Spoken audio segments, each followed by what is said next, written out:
Sababa haleellaa diinotaatiin gamoon maatii isiitti jigee bakka takkatti isaan galaafate. Daa'imni tun Yaasmiin Abuu Hayyaa jedhamti. Maatii isii hunda keessaa kan lubbuun hafe isii tokkitti qofa ture. Manni isaanii gamoon abbaa darbii 6 kaaba biyya Filisxiin keessatti kan argamu.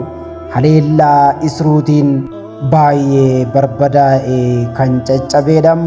Garuu gamoo qofaa miti kan caccabee ture, qe'ee isaanii fi waan isaan keessa jiran maraatu caccabee diigame. Kan diigame mana qofaa miti, maatii fi aalii hundaatu diigame dhume. Abbaan isii, haati isii, obboloonni isii, akkasumas wasiillanii fi firoottan isii namoota 56tu haleellaa mana isaanii fi firoottan isaanii ollaa irratti kan godhameen wal faana haleellaa raawwatameen galaafatamanii akkasumatti gara fuula Rabbii godaanan. Yaasmiinis miidhaa guddaan irra qaqqabeetuma ture. Garuu jireenyi Yaasmiiniif carraa biraa waan kenniteef fakkaata.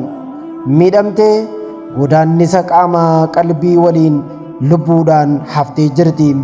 Ammas garuu maaltu akka ta'e quba waan qabdu miidhaa isii irra qaqqabeen of wallaaltee turte. Ji'oota hedduu booda erga fayyitee booda waan ta'e mara itti himamee akkaataa itti maatiin isii hundi galaafatamellee itti dubbatame. Maatiin isii hundi akka lubbuun hin jirre itti himanii ammas maqaa maatii isii waamaa jiraachaa jirti. Maqaa maatii isii dha'uudhaan maqaa maatii isii tokko tokko waamaa jirti.